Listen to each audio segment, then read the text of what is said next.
కలియుగ దైవమైనటువంటి వెంకటేశ్వర స్వామి యొక్క ప్రసాదాన్ని కూడా మా మలినపు నాలుకతో తప్పుగా మాట్లాడాము, ప్రజల్లో తప్పుడు ప్రచారాన్ని చేశామని చెప్పని వాళ్ళ అంతరాత్మ దహించుకుపోతుంది. కాబట్టి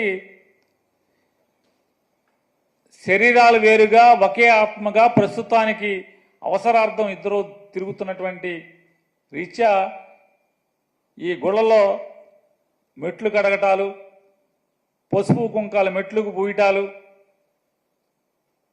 లేదా పాప పరిహారాలు, ప్రాయశ్చిత్తాలు, అంతే కదా. పాపాలు ఎవడు చేస్తే వాళ్లే ప్రాయశ్చిత్తం చేయాలి కదా.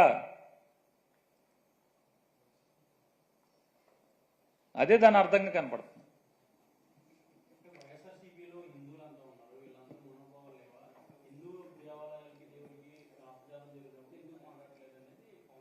ఎవరంటున్నారు సార్? పవన్ కళ్యాణ్ గారా? పవన్ కళ్యాణ్ గారు హిందూ అని చెప్తున్నారా?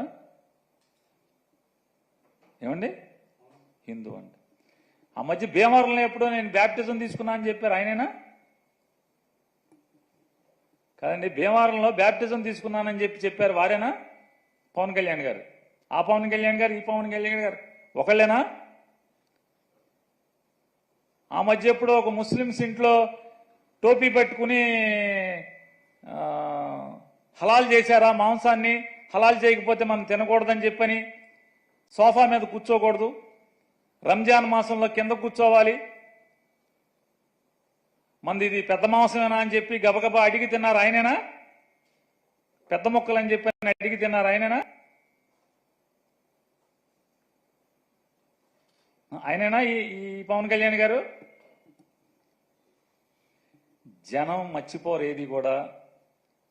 పవన్ కళ్యాణ్ గారు మీరు బ్యాప్టిజం తీసుకున్నానని చెప్పి మీరు చెప్పింది ఎవరు మర్చిపోరు. నాకు మతం లేదు, కులం లేదని చెప్పినా మీరు ఎవరు మర్చిపోరు. మీరు రష్యా చర్చిలో యేసు ప్రభువు యొక్క మందిరంలో మోకాళ్ళ మీద మోకాళ్ళ దండేసింది కూడా ఎవరు మర్చిపోరు.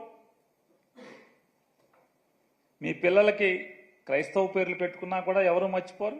తప్పు లేదు, తప్పు అని నేను అంటలా. అంటే మీరు ఇవాళ కొత్తగా శ్రీ వైష్ణవ మతం ఎవరన్నా కొత్తగా పుచ్చుకుంటే ఒంట్లో ఎన్ని భాగాలు ఉంటే అన్ని భాగాలకి నామాలు పెట్టుకున్నా అంటే ఎవడో ఈయనలాంటోడు ఎవడో అట్లా కొత్తగా ఈయన హిందూ మతం తీసుకుని ఉంటాడు. మేమందరం పాత రోజుల నుంచి పుట్టిన కాడి నుంచి హిందువులే మేమందరం కూడా.